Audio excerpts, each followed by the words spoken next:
Good evening.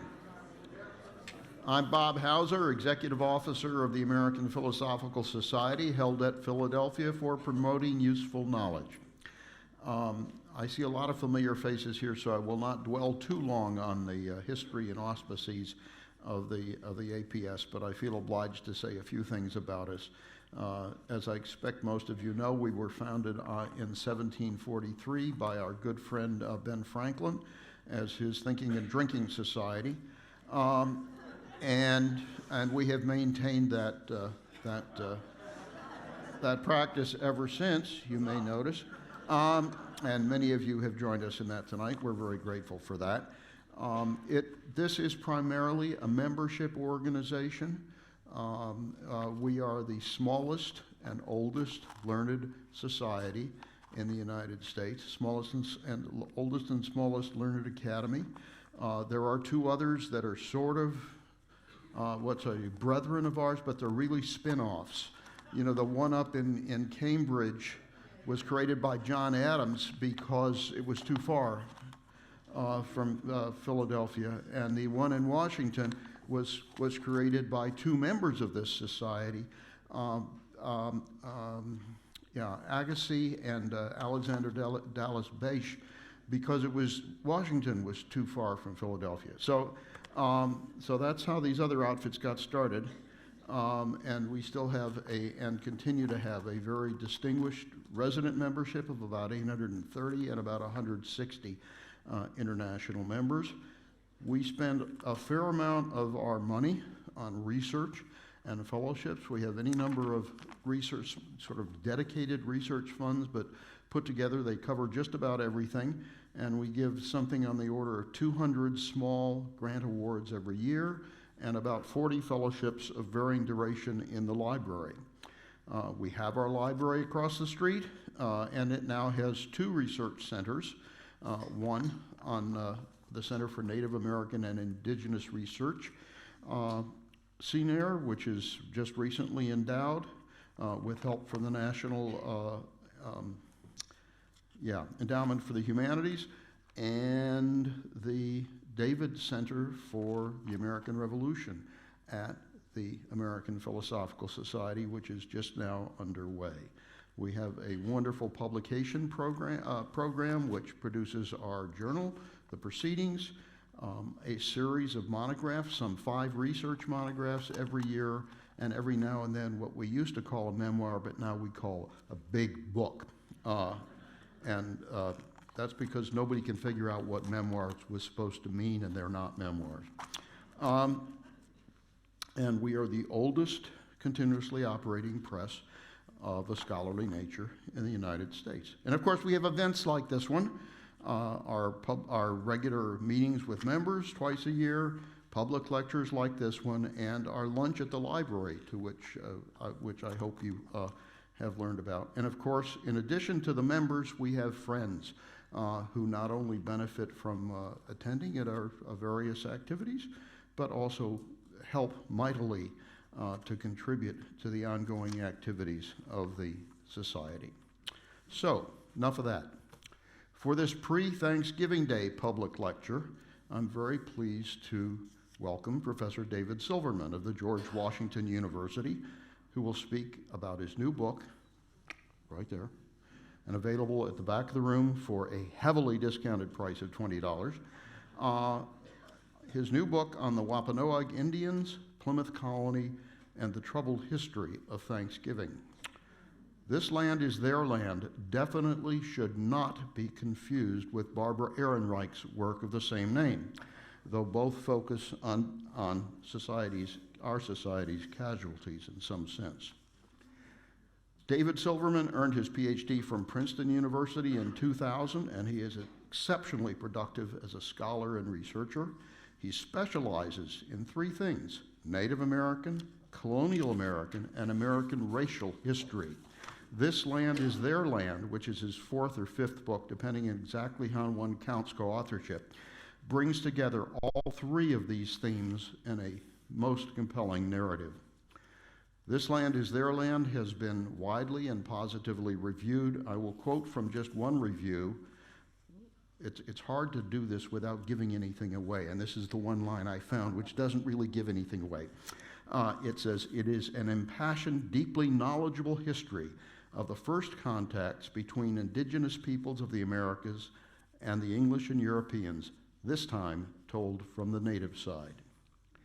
This historical account, told from the native side, is a most appropriate complement to the work of the APS Library's newly endowed Center for Native American and Indigenous Research, which builds on a tradition of collection, scholarship, and outreach that originated with Thomas Jefferson's interest in Native American languages. It is most appropriate that we hear Professor Silverman's account before we feast with our families 2 weeks from tonight. I do not want to steal Professor Silverman's thunder, but will merely say that Thanksgiving Day is not at all what so many of us were taught in elementary school. For my part, when I join my family in our nation's capital, I plan to share much more of the story with them, and especially with my grandchildren and their age mates. Professor Silverman.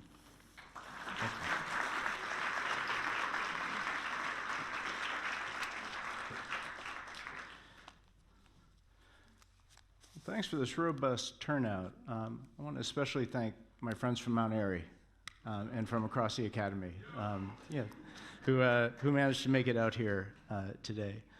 A few contextual remarks. The book I'm writing is asking readers to confront how our world is shaped by Indian colonial encounters, colonist violent dispossession and subjugation of native people, and the way that future generations of white people after those events tried to sanitize the historical record. And so it's in that spirit I want to respectfully acknowledge that we're gathered here today in Lenape country. One of the joys of living in Philadelphia is having the opportunity to participate in its robust community of early Americanists. And many of those early Americanists are members of the APS. I have colleagues and friends here. My wife, Julie Fisher, works here, and so it's especially an honor to have the opportunity to launch this book here tonight. I also want to extend a special thanks to Nicole Schroeder, who helped me put together the illustrations for this talk here tonight. A couple of other contextual remarks. It might be jarring to some members of this audience to see the word Indians in my book title and to hear me use it during this appearance here.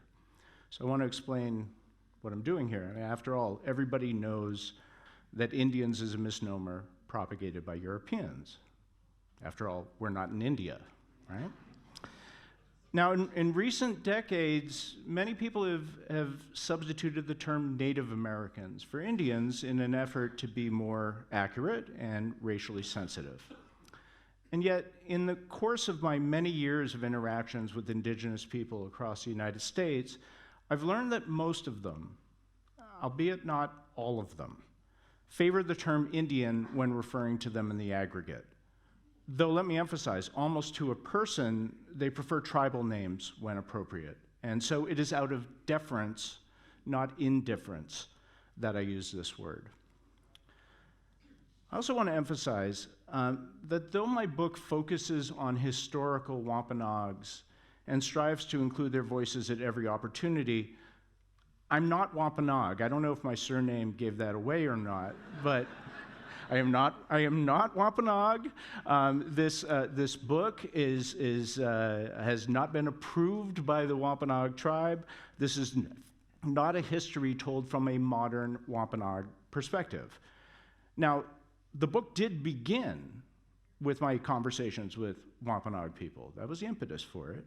And my conversations with Wampanoag friends and colleagues have informed the content.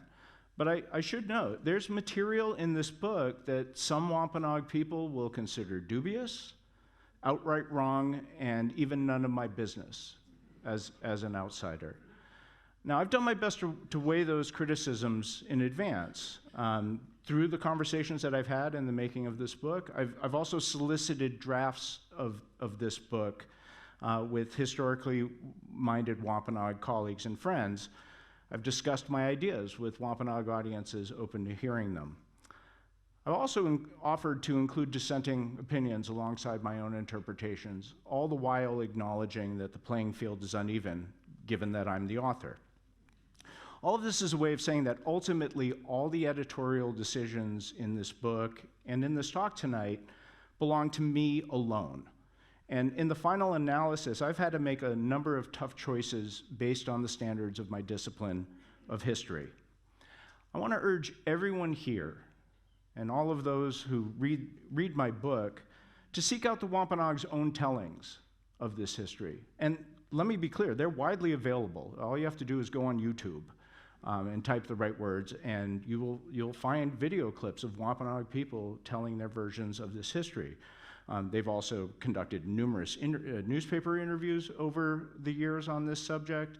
And so, there's no lack of Wampanoag perspectives available to those of you who are interested in seeking them out. My hope is that Wampanoag and other indigenous readers will see an informed, well-intentioned attempt to fulfill the Indian call to take Indian history seriously within the context of a greater American history. And so with that, for generations, Americans have been telling themselves a patriotic story of the supposed first Thanksgiving that treats colonization as a consensual, bloodless affair. In this tale, the Pilgrims, religious dissenters from England, cram aboard the Mayflower to brave the stormy Atlantic in search of freedom of conscience in America. These sea-tossed adventurers land off Cape Cod with a fresh copy of their proto-constitution, the Mayflower Compact. I'm sure many of you read the Mayflower Compact in grade school. And after some fruitless exploring and brief contacts with the natives, they decide to found their settlement up the coast at a place they call Plymouth. Yet the future of the colony is very much in doubt during its first couple of months, because the Indians, rarely identified by tribe, on whom the English know they must depend for food and protection, seem to be at best wary and shy, and at worst, hostile. However, eventually, the natives reach out to the newcomers through the interpreters Samoset and Squanto. The story sidesteps the obvious question of how these figures managed to learn English, nor does it explain why the Indians suddenly were so friendly. The natives' chief, Usamiquin, who the English know by his title, Massasoit, even agrees to a treaty of alliance with Plymouth. Over the spring and summer, the Indians feed the Pilgrims and teach them how to plant corn and where to fish, whereupon the colony begins to thrive. That fall, the two parties seal their friendship with the famous First Thanksgiving. The peace that follows permits colonial New England, and by extension, modern America, to become blessed seats of freedom, democracy, Christianity, and plenty. As for what happens to the Indians next, the story has nothing to say. The Indians' legacy is to present America as a gift to white people, or in other words, to concede to colonialism. Like Pocahontas and Sacagawea, the other famous Indians of early American history, they help the colonizers and then move off stage. White people love Indians who help. The Wampanoags of what is now southeastern Massachusetts, who are the Indians in this drama, have long contended that this tale is not history, but a myth that sugarcoats the viciousness of colonialism for Native people. My book reckons with this uncomfortable assertion and its implications. For instance, in traditional accounts of Thanksgiving, the Pilgrims step onto Plymouth Rock and into a new world, or wilderness, when in fact, human civilization in the Americas was every bit as rich and ancient as in Europe.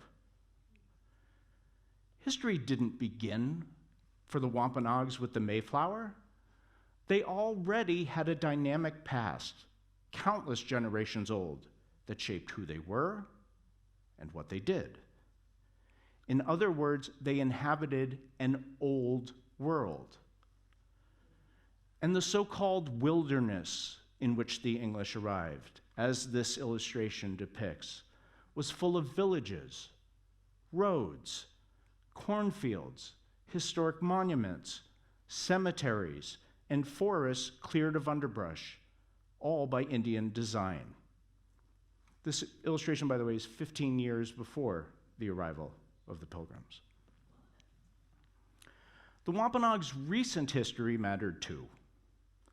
Though the Thanksgiving myth suggests that the Pilgrim-Wampanoag encounter was a first contact episode, in fact, it was just one in a string of bloody meetings between the Wampanoags and Europeans since 1524, and particularly from onward, as another drawing by Samuel de Champlain captures. The Thanksgiving myth portrays the Wampanoags as timid and overawed by the Pilgrims. But I show in my book that the Wampanoags were easily the stronger party during Plymouth's early years. The English did not dictate to the Wampanoags. Instead, the Wampanoags initially used Plymouth Colony as a pawn in their tribal and intertribal politics. It will come as a surprise to most of my readers that the celebrated first Thanksgiving feast actually played a minor role in this relationship. I hate to disappoint you.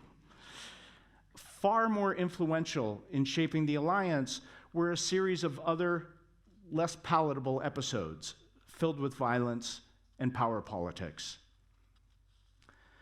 I also submit that our emphasis on the nearly 50 years of peace following the first Thanksgiving and its associated Treaty of 1621, as memorialized here, elides the more important point, that the Wampanoags came to resent the colonists' aggressive and often underhanded expansion. The truth is that the English and Wampanoags nearly came to blows repeatedly during that 50 years of peace, particularly after the death of Usamequin in 1660, culminating in the terrible King Philip's War of 1675-76. Most histories that bother to include the Wampanoags end with this war, but my book contends that accounting with the Thanksgiving myth as a white lie requires tracing Wampanoag struggles with colonialism through the centuries right up to the present day. I think this perspective is especially urgent as modern America, as our America, grapples with new manifestations of white nationalism, while at the very same time, Indigenous Americans in New England and all across the country, as the staff at the APS knows all too well, are reasserting their political, economic, and cultural sovereignty. We need long-term historical perspectives in order to understand these dual developments. And so, to explore these themes and to bring Wampanoag voices to the foreground, I'm going to focus this talk tonight around three cases spread across the centuries, in which the Wampanoags or native people involved with them posed counter-narratives to white people's triumphalist histories. Our first revisionist historian is none other than the Wampanoag sachem, or chief, Metacom, better known to history as King Philip, or Metacom, or Metacomet. In the late spring of 1675, some 50 years after his father, Usamequin, or Massasoit, had greeted the Pilgrims, Metacom sat down to talk with a delegation of English magistrates from the colony of Rhode Island. So here's a map of Wampanoag country, and the location of this talk is right here on Narragansett Bay. The Rhode Islanders were there to encourage the sachem to agree to a peaceful arbitration of the Wampanoags' mounting tensions with Plymouth colony.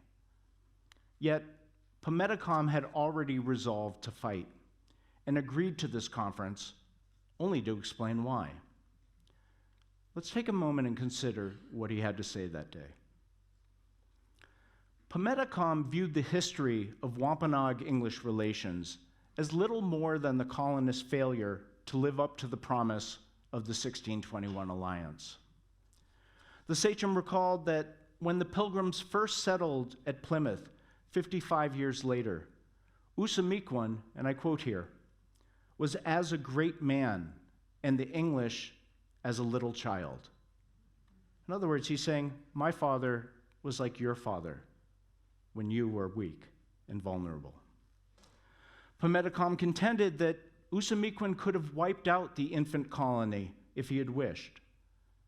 Instead, he held back its native enemies, and there were lots of them, fed the starving colonists, and granted them land.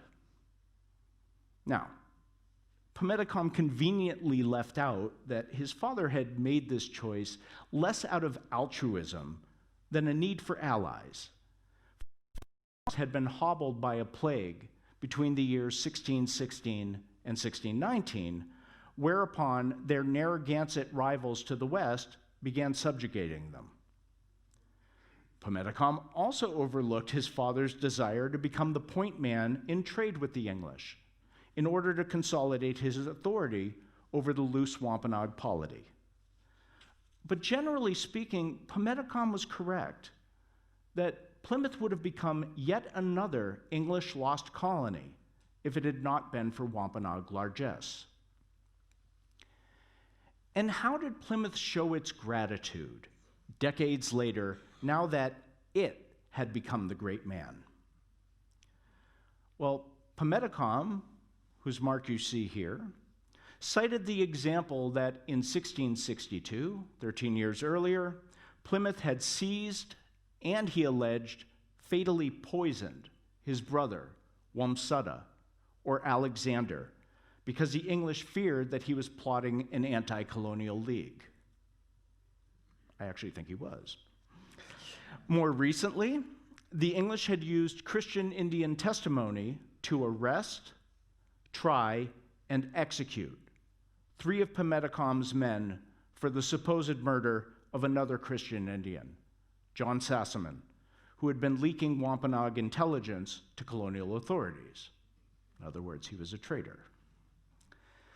To Metacom, Plymouth Colony's executions of the accused Sassaman murderers and its presumed assassination of Wamsutta were bad enough as discrete events, but worse still was that they crystallized a vast array of English wrongs.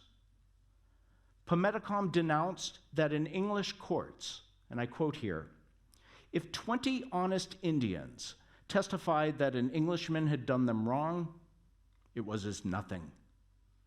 But if one of their worst Indians testified against any Indian suspected by the English, that was sufficient. Furthermore, the English had begun to interfere in criminal matters between Wampanoags within Wampanoag territory. Metacom railed that, and I quote again, whatever was only between Indians and not in English townships, they would not have us prosecute.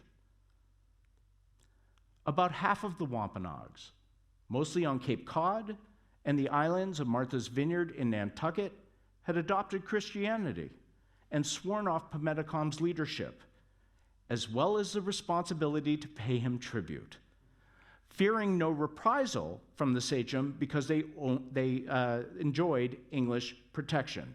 What you're seeing here, by the way, this is a page from the first Bible printed in North America. It's in the Wampanoag language. And what you're seeing on those other panels are Wampanoag marginalia. They acquired literacy skills in their language in the mission schools in response to biblical passages. I should note, the APS has a couple of examples of this marginalia here. There were still other issues. The English used land deeds, some fair, some foul, to claim Wampanoag territory for their own exclusive use under their own exclusive jurisdiction. Well, this ran contrary to the natives' expectation that their land sales merely conveyed permission for the English to settle among them, or in other words, for the English to become part of Wampanoag society. I often say to my students, imagine a flotilla of Wampanoag canoes crossing the Atlantic to England, and then the Wampanoags buying land from the English there. And then the Wampanoags making the assertion that that land now fell under their jurisdiction, not the jurisdiction of the King of England. It sounds preposterous. That's precisely what the English are doing in reverse on the other side of the pond. Well, when Indians resisted such ideas, colonists flooded contested tracts with livestock and slapped any Indians who injured the animals with trumped-up criminal fines and lawsuits. The point was to force holdout natives to release their claims and resign themselves to the English interpretation of these sales. Such machinations gave the colonists, as Metacom put it, and I quote, 100 times more land than now the king, he meant himself, had for his people. To the Wampanoags, then, English law was but a shakedown by people with short memories and thin loyalty. Given these patterns, Metacom asked rhetorically, why would he put any faith in a negotiated settlement proposed by Rhode Island? History taught that the English would just use some technical violation as an excuse to confiscate his land and even murder him. The Rhode Islanders, seeing where this conversation was headed, cautioned Metacom that it would be suicidal for the Wampanoags to resort to arms because, they said, the English were too strong for them. Well, in that case, the sachem retorted, and I quote, then the English should do to them, the Wampanoags, as they did when they were too strong for the English. In other words, he called on colonists to assume the role of the great man by acting with generosity, restraint, and justice toward the Wampanoag little child. Act like my father did. Well, that's where this conference ended, because everyone knew this wish was futile. Just days later, Metacom led a Wampanoag force against nearby English towns, prompting a war that would engulf the region and ultimately break the back of Indian power in southeastern New England. This war is the most basic feature of the Wampanoag-English relationship that the Thanksgiving myth studiously ignores. Initially, Wampanoag resistance fighters got the best of it by repeatedly sacking exposed English settlements and ambushing troops on the march. Furthermore, soon they had the support of the Nipmucks of what is now central Massachusetts, the Narragansetts of what's now Rhode Island, the Pecumtucks and Secokis of the middle Connecticut River Valley, whom the colonists turned into enemies by violating their neutrality, such as attempting to confiscate their arms. The English made things even worse for themselves by treating the thousands of Christian Indians who pledged fealty to the colonies as wolves in sheep's clothing. Massachusetts and Plymouth herded Christian Indians into island concentration camps, where the people suffered malnutrition and exposure. If you've ever flown into Logan Airport, you've seen one of them. The warring Indians took advantage of these colonial missteps to accumulate victories in which they took the lives of upwards of 3,000 Englishmen, destroyed 16 colonial towns, and slaughtered 800 head of cattle. Eventually, however, the resistance collapsed, largely, not only, but largely, because other Indians threw in their lot with the English. And I want to call your attention here to this area right here, just east of the Hudson River. Here's a close-up. In February 1676, the Mohawks of the Iroquois League, or Haudenosaunee, as a gesture of alliance to the young English colony of New York, drove Metacom's winter camp away from Dutch and French gun markets on the Hudson River and eastward back into the teeth of colonial New England forces. Also lying in wait alongside the English, were the Mohegans and Pequots of Connecticut and Christian Wampanoags from Cape Cod, who under duress had sided with the colonies from the beginning and were just as adept at forest warfare as the resistance fighters. Meanwhile, the warring Indians and their families were stalked by hunger and disease as they lived in cramped quarters on the run away from their cornfields and fishing stations. Consequently, by late spring of 1676, growing numbers of them began to accept a late English offer of quarter in exchange for switching sides, or in other words, in exchange for fighting on the side of the English. Some of the warring Indians managed to avoid this terrible choice by escaping to the Hudson River Valley or Canada, where they built new lives, but most of them never made it that far. By June 1676, Indian prisoners were telling their English captors that Metacom, quote, was ready to die, for you have now killed or taken all his relations and almost broke his heart. Those relations included his wife, Watunakanewski, and his son, we don't know his son's name, who the colonists captured and sold into the horrors of Caribbean slavery. They were but two of the estimated 2,000 Indians, men, women, and children alike, who the English sentenced to slavery, and not only in New England, but as far away as the West Indies, Gibraltar, and Tangier. Some of these poor souls had surrendered based on English promises of mercy, only to discover that the terms were harsher than colonial officials had pledged. Worse still, some surrendering Indians learned too late that colonial authorities would not spare any native person they suspected of having taken an English life. And let me tell you, the standards for making that judgment were not very stringent. Massachusetts, Plymouth, and Rhode Island held public executions throughout the summer of 1676, including 50 hangings on Boston Common alone. I probably don't need to tell you, there's no memorial to that event. The English even exacted retribution on the dead. On August 6th, colonial forces discovered the drowned body of Weetamoo, a female sachem and war leader, and the sister of Metacom's wife. Authorities ordered her head to be severed and piked next to a holding pen full of Wampanoag prisoners.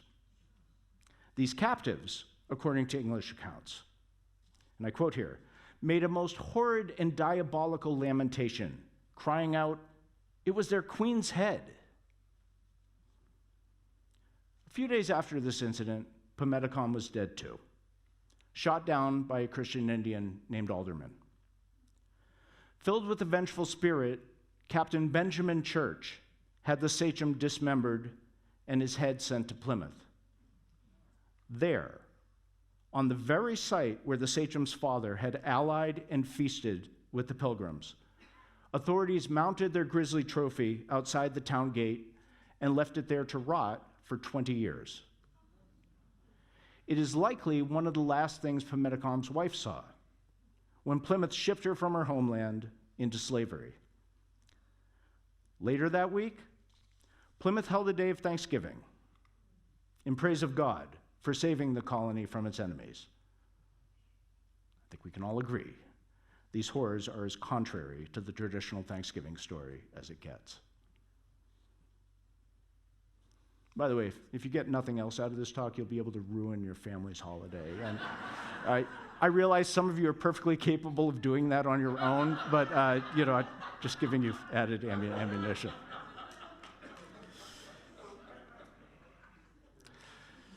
Now, though history rarely pays attention to the Wampanoags after King Philip's War, my book emphasizes that this conflict was just the first stage in a centuries-long battle to defend their land and sovereignty. It should come as no surprise to the people in this room that the English seized nearly all of the Wampanoags' territory in the decades after the war, leaving only a handful of town-sized reservations for mostly Christian Indians. Please take note here. I didn't frame this process as the Wampanoags losing their land, as if by mistake. No, colonists and their successors took it. The English also seized the Wampanoags as bound laborers. From the late 1600s through the mid-1800s, white merchant creditors, courts, and government-appointed guardians colluded to force the Wampanoags and their children into indentured servitude to white farmers, householders, and whaling merchants, with the terms often lasting for several years and even decades. Such debt peonage and court-ordered servitude, one historian calls it judicial slavery, made it nearly impossible for the Wampanoags to sustain their normal social patterns, including the process of raising their children, to the point that few Wampanoags could speak their natal language by the mid-19th century. It makes the current revitalization of the Wampanoag language all the more remarkable. Enter William Apes, the Pequot-born preacher to the Mashpee Wampanoags of Cape Cod, who is our second native figure after Metacom to dispute white Americans' self-serving, sanitized histories. In 1836, right in the middle of Jacksonian removal, Apes wrote his Eulogy on King Philip, which used a revisionist account of the Pilgrim Saga to call attention to the plight of indigenous people. In it, Apes argued, and I should note, it was originally a speech that he was delivering in Boston to a white audience. So this is serious. He argued that Indians were the real heroes of Plymouth's founding because they comported themselves like model Christians, whereas the supposedly saintly pilgrims behaved like villains and hypocrites.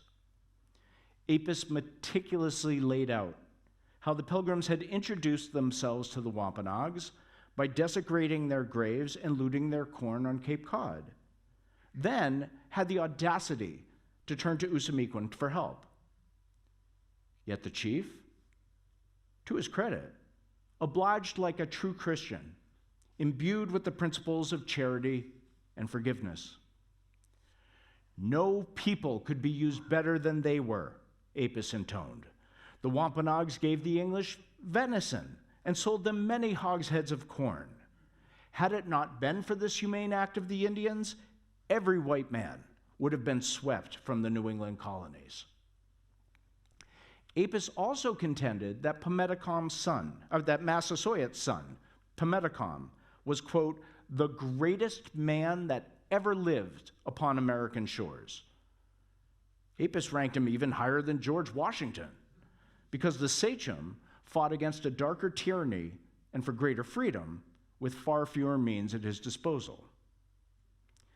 In Apes's telling, Metacom was no misguided hothead for taking up arms against colonial dominance. Rather, he was a sage, because he foresaw, quote, that the white people would not only cut down their groves, but would enslave them. And how true the prophecy. Our groves and hunting grounds are gone. Our dead are dug up. Our council fires are put out. It was all an outgrowth, as Apes phrased it, of a fire, a canker, created by pilgrims from across the Atlantic to burn and destroy my poor, unfortunate brethren. In light of this sordid history, Apes proposed that Indians should treat every December 22nd, the anniversary of the Pilgrims' landing in Plymouth, and every 4th of July as, quote, days of mourning. That's a mourning, and not joy.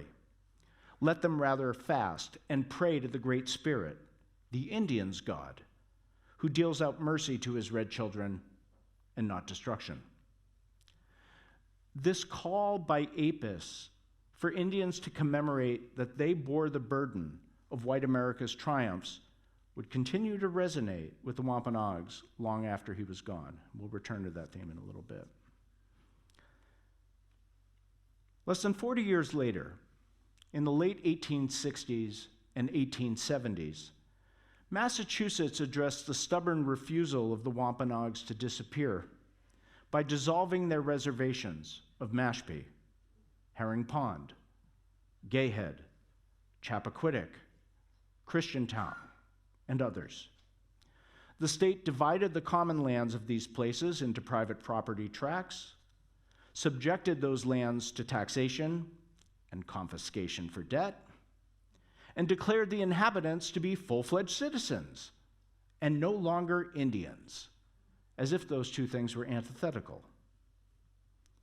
White officials congratulated themselves that in their magnanimity, they had bestowed legal equality on Indians, just as New Englanders were pressuring white Southerners to do with black freedmen and women under Reconstruction.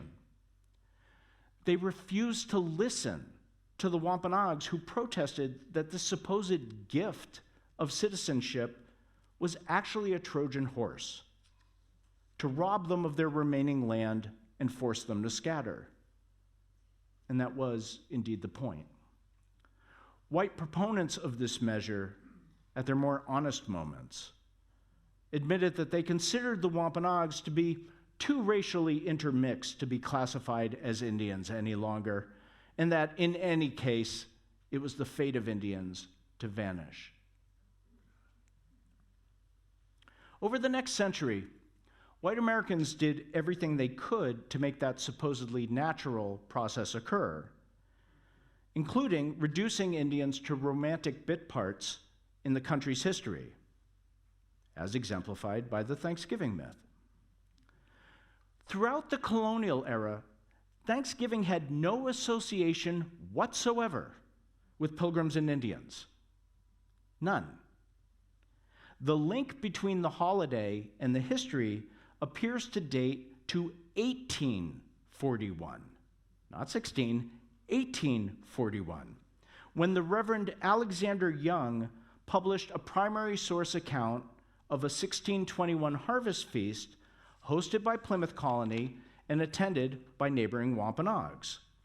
And by the way, there's the primary source account. That's it. That's all the evidence we have of the legendary first Thanksgiving. It was not a big deal. To this account, Young added an influential footnote. And trust me, as a historian, there aren't a lot of influential footnotes out there.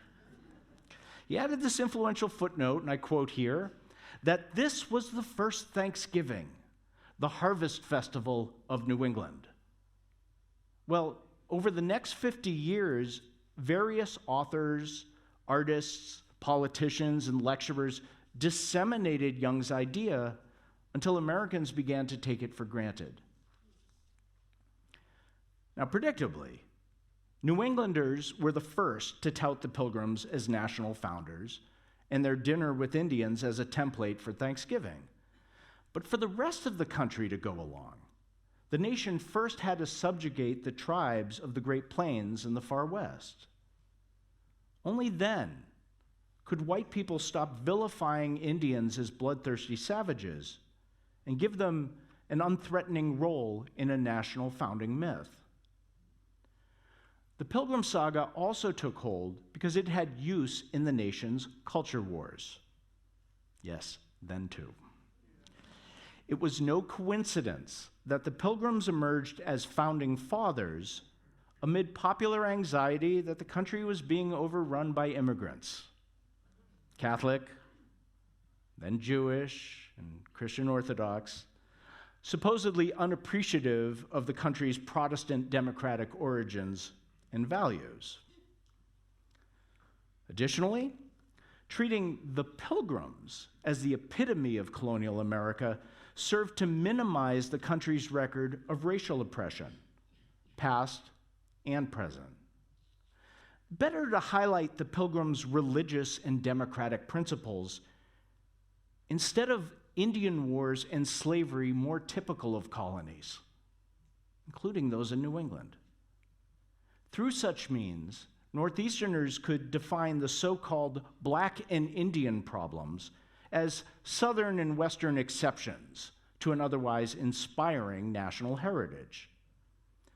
So what I'm saying here is that though Americans eventually assumed that the Thanksgiving holiday had been associated with Pilgrims and Indians since 1621, that tradition was a product of white Protestants in the 19th century, particularly Yankees, asserting their cultural authority over European immigrants, Americans of color, and other regions of the United States.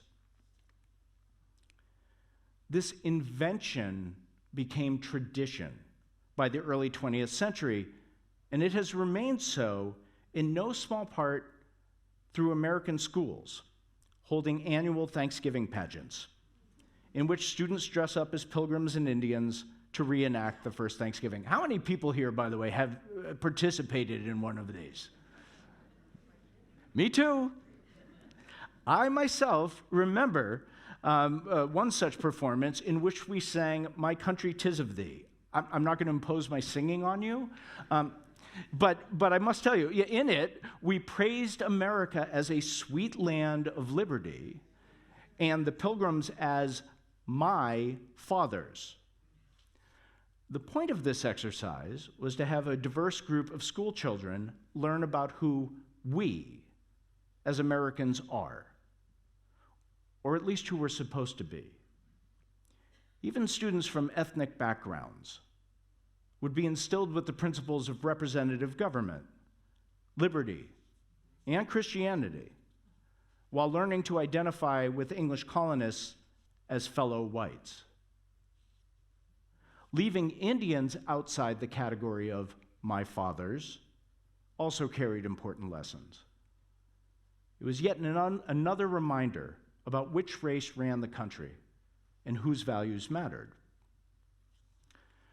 Lest we dismiss the impact of these messages, let's consider the experience of a young Wampanoag woman who told me that when she was in grade school, the lone Indian in her class, her teacher cast her as Chief Massasoit in one of these pageants and then had her sing, "This land is your land. This land is my land." At the time, she was just embarrassed.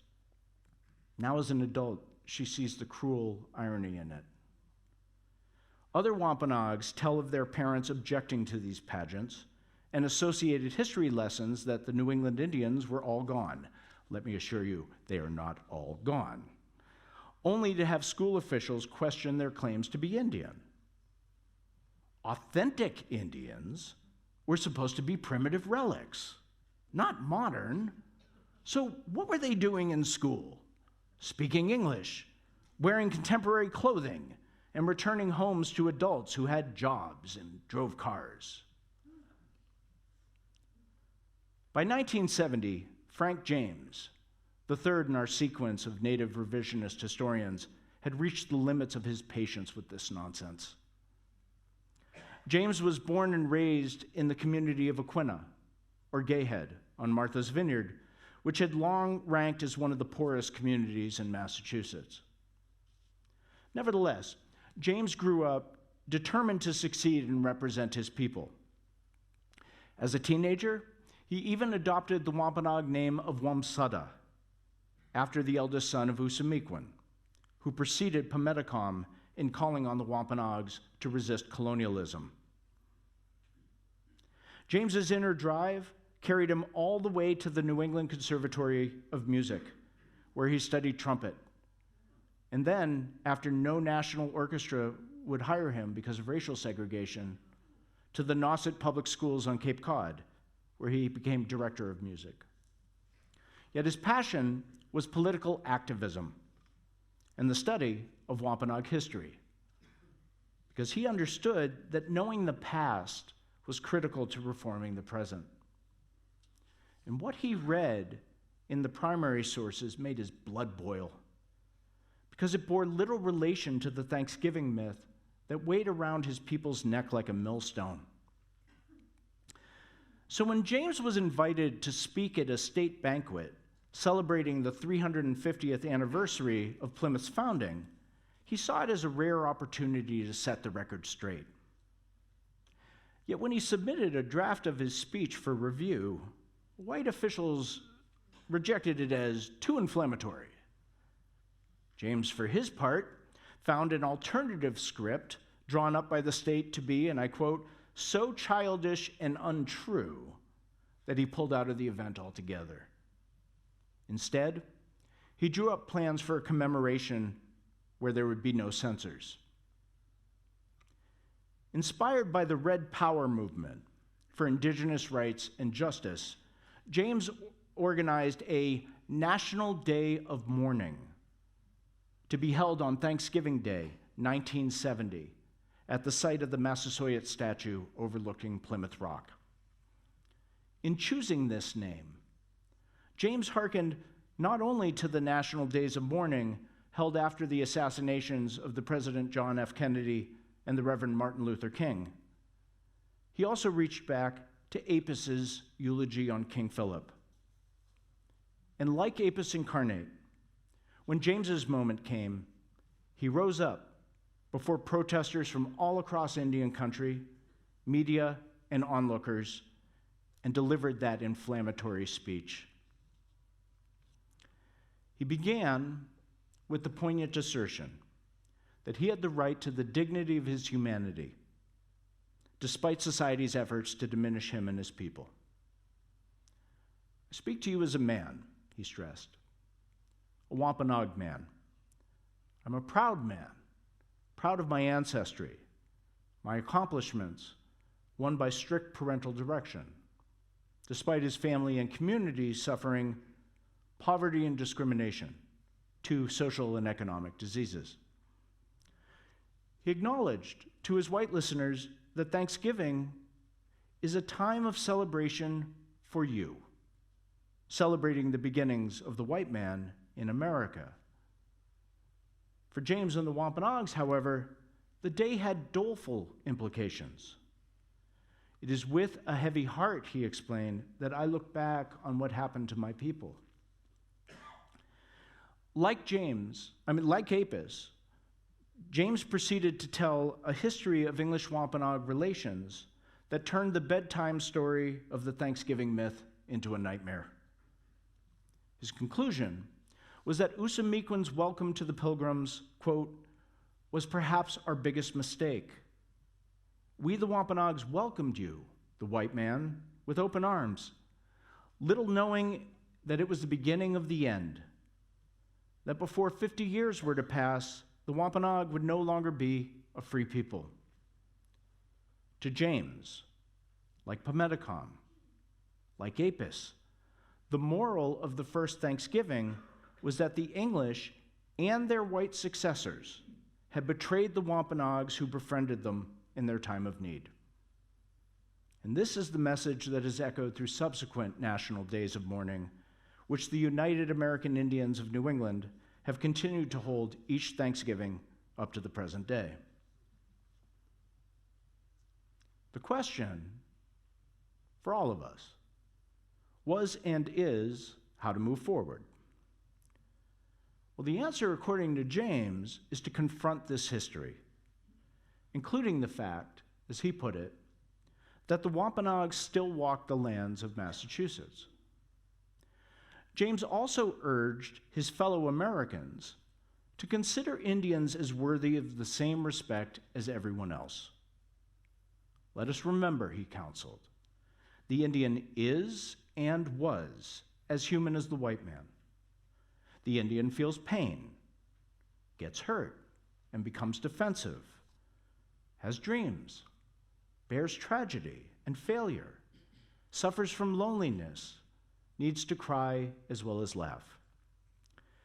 If the American people followed his counsel to extend their Indian countrymen and women basic compassion and acknowledgement, it would make Thanksgiving Day 1970 a new beginning toward what James called a more humane America, a more Indian America, in which Native people could, and I quote again, regain the position in this country that is rightfully ours. There are so many reasons for Americans to follow James's lead and attempt to tell the history of Plymouth and Thanksgiving with three-dimensional Wampanoags at the center. Thanksgiving eclipses Columbus Day as a focal point for considering the Native American role in the nation's past. It's bad enough to have gotten the story so wrong for so long. It's inexcusable to continue the annual tradition of having teachers, politicians, and television producers traffic in the Thanksgiving myth. In residential homes and shopping centers sport decorations of happy pilgrims and Indians. These practices dismiss Native people's real historical traumas at white hands in favor of depicting their ancestors as consenting to their own colonialism. To call the consequences harmless is to ignore the chorus of Native Americans, our fellow Americans, who say the hurt is profound, particularly to their children. This population has already suffered far more than its fair share in the creation of the United States. I should also add, Indians have contributed disproportionately to the military in every single one of the United States wars. Back to the Revolution. In a pluralistic country, it's morally unacceptable to allow the celebration of a national holiday to damage part of the nation's people. Never mind the first people. Or for that matter, all the people. Whereas the identity politics of marginalized groups tends to focus on achieving justice and equality, or in the Indian case, sovereignty as well, white identity politics has always centered on oppressing others. Yet there's been too little public reflection about how the Thanksgiving myth teaches white proprietorship of the nation. Why should a school-age child with the name of, say, Silverman identify more with the Pilgrims than the Indians? After all, such a student is unlikely to descend from either group, and the descendants of both groups are Silverman's fellow Americans. If the student is taught to think of both Pilgrims and Indians more dispassionately as they, instead of we, as historians tend to do, it might be a step towards a more critical understanding of history in which all the actors can be seen as more fully human, with the virtues and shortcomings that one would expect to see in any population. At the same time, if the student is taught to think of both groups more inclusively as we, aware of the associated risk of appropriation, it might be a step towards a more compassionate national culture. And boy, could we use it. This vision would have school curriculums treat Native American history as basic to an understanding of American history in general. Such lessons would address the civilizations indigenous people created over thousands of years before the arrival of Europeans, the ways they have suffered under and resisted colonization, and how they have managed to survive and adapt to modern life while maintaining their distinct identities and defending their indigenous rights. Units on American government would address the sovereignty of Indian tribes as a basic feature of American federalism. Such a shift might also feature bringing Indians and their concerns into the national conversation, including having presidential candidates hold a serious discussion about their Indian policies and the state of Indian country. We're seeing that in the Democratic primary this time for the first time. I want to see it in the national. That would be comical this time around. If the public continues to associate Pilgrim Indian relations with Thanksgiving, the very least we can do is get the story straight, with Wampanoag actors and perspectives at the center. Imagine if instead of trafficking in the we as a country reckoned with the story as told by Metacom, William Apes, and Frank James. I'm not naive. The challenges are significant at several levels. Many Americans are uncomfortable with the Native American past. It tends to turn patriotic episodes inside out and heroes into villains, or at least deeply flawed heroes. It loosens white claims on morality and authority. It raises political and cultural questions about justice. It threatens to tear down monuments and rename buildings. But confronting this darkness also promises to shed light, cultivate national humility, and I think most importantly, signal to Native people the country values them as us. As one gracious Aquinnah Wampanoag elder once told me, we do ourselves no good by hiding from the truth. I think she was talking about all of us. Amen.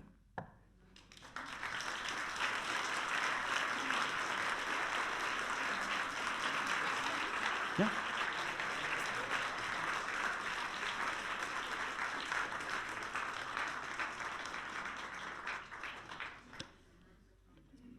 Questions? First, I'd like to ask if the Wampanoags have federal status, and the second is there anything to the whole Squanto saga of transportation through several continents and finally back to North America? Right. So the answer to your first question is yes, there are two federally recognized Wampanoag tribes. One is the Aquinnah or Gayhead Wampanoags of Martha's Vineyard. The other is the Mashpee Wampanoags of Cape Cod. I must note, though, that the Trump administration's Department of the Interior recently took the Mashpee Wampanoags' land out of federal trust, and now their reservation is threatened. And so they're waiting for a change of administration to hopefully put it back into federal trust. In terms of Squanto or Tisquantum, he's a fascinating character. One of the things I emphasize in this book, as I noted in passing during my talk here, is the Wampanoags had been in contact with Europeans for a century before the Pilgrims showed up on the scene. And after the year 1602, these contacts took place annually each summer. Usually there were several each summer, and they usually didn't go well. They were quite violent in no small degree because Europeans had this way of kidnapping Wampanoag people. And sometimes the point was to take them back to Europe and train them as interpreters and guides for future voyages. At other times, it was just to sell them into slavery. And Tisquantum, or Squanto, was one of those figures. An English ship captain named Thomas Hunt kidnapped him and 25 Wampanoags and sold them into slavery in Spain. Through a series of events, which are only darkly known, Squanto managed to go free and make his way to England, to the home of a guy who was the treasurer for the Newfoundland Company, an organization that was trying to colonize Newfoundland. Eventually, he returns home. He returns home 4 months before the Mayflower arrives. That's how he could speak English. In terms of Samoset, we don't know a lot about Samoset's background. He might have been a captive in England, but a more likely case is that the Gulf of Maine was among the most active theaters in the Atlantic for encounters between Indians and Europeans. There are there are dozens of fishing boats active in the Gulf of Maine every summer throughout the 16th and the early 17th century, and it appears that Samoset became the point man in his people's relations with these fishermen, and through that experience, he developed some rudimentary English. I should note, there's yet another Wampanoag at the time of the Mayflower's arrival who had been to England and back. His name is Epenau. He lived on Martha's Vineyard. He convinced the English to return him home by promising to lead them to gold. I don't know if any of you have been to the vineyard. It's a lovely place. There's no gold there. He jumped ship as soon as they reached vineyard waters. His tribesmen pinned down the crew with arrows. He swam to safety. Well, several years later, when the Mayflower arrives, he's there. And suffice it to say, he's one of Plymouth Colony's enemies.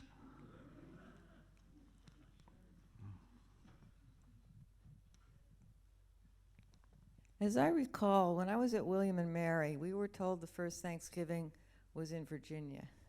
Ah, yes. And then there's the first Thanksgiving in Florida. And look, Europeans have been celebrating Thanksgiving since before American colonization began. There is no first Thanksgiving. We don't know when the first Thanksgiving took place. It's a tradition. It's an English tradition when the Mayflower passengers arrive. I should also, I told you I was going to ruin your holiday, so I'll just keep with this. That feast isn't a Thanksgiving. Thanksgivings were fast days. You spend the day in church. You don't act like a glutton and watch football. You sit in church all day fasting, thanking God for his mercies on your society. And then you would end the 24-hour period of fasting with a feast. And eventually it morphed. Over time people got soft. They didn't want to fast anymore. They just wanted to feast. And, here we are today.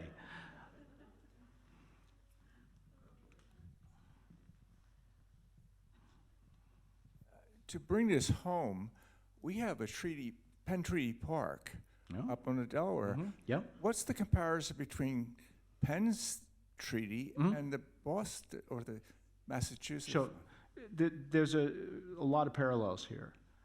Penn's one of the good guys, right? He would buy the land from Indians. He wanted to be friends with the Indians, right?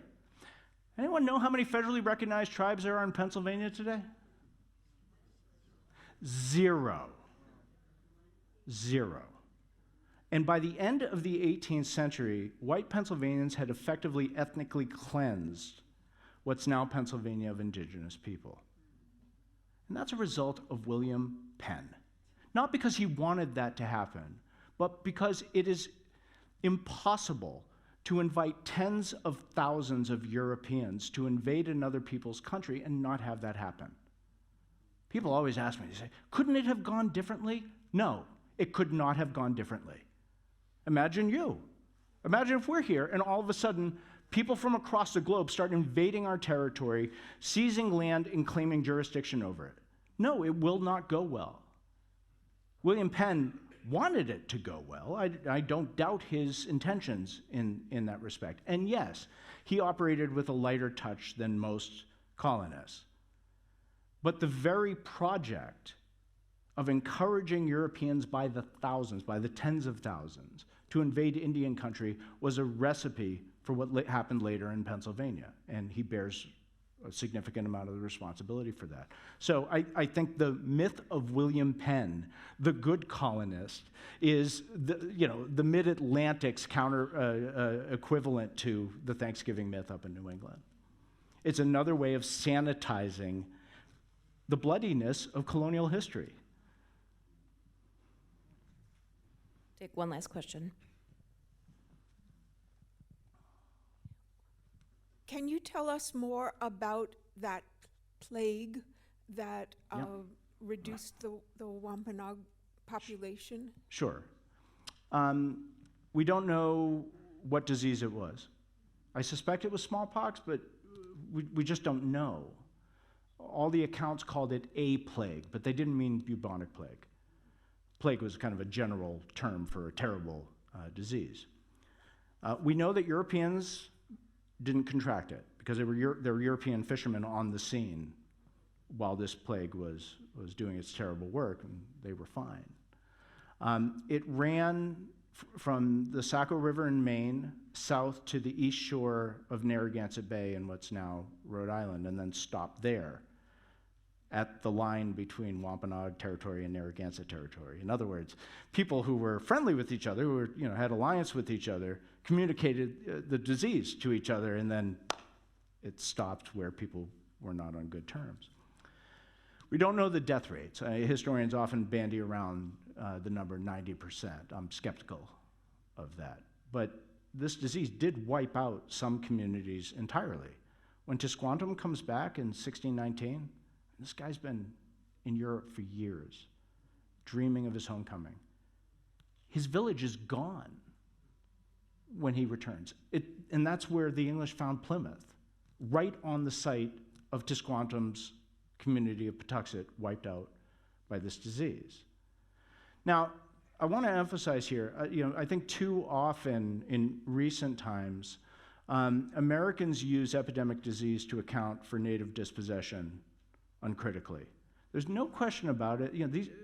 The introduction of epidemic diseases from Europe, Asia, and Africa to the Americas might be called the greatest disaster in modern world history. But it doesn't account for everything. These people would have recovered, given the time, right? But colonists didn't give them the time. They took advantage of their weakness to dispossess and subjugate them. So, we can't just say, oh, it was an accident of history that this happened. You have to put it in context of later colonial history. I should also note that, what this disease did is it set the conditions for the Wampanoags' outreach to Plymouth. They needed allies to prevent the Narragansetts from subjugating them to tributary status. And what they saw in the English was a potential source of guns, swords, other metal weapons, and soldiers. And it worked. It worked in the short term. Usamequin judged correctly in the short term. His people maintained their independence from the Narragansetts in no small degree because of the alliance with Plymouth. I should also note there's compelling evidence, it's hardly foolproof, but there's compelling evidence that initially when the English showed up, many Wampanoags believed that they could control these epidemics. These folks didn't get the disease. Native people did. And so there are a couple of accounts in which Usamequin goes to the English and says, would you please send the plague against those people? And they say, we'll pray to our God for this favor, but, we don't have that kind of power. Native people are not buying it, and you see this pattern across colonial America during the period of initial contact. So it's an important factor. All that said, let's be clear about what the population dynamics are.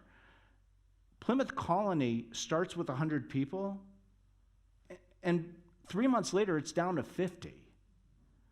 The Wampanoags numbered in the thousands, even after the epidemic. So this is not a matter of equal powers meeting. The English are entirely at the Wampanoags' mercy here. And that's one of the themes that these native historians emphasized in each one of their accounts. Thank you all for coming. We're going to stop there. Thank you.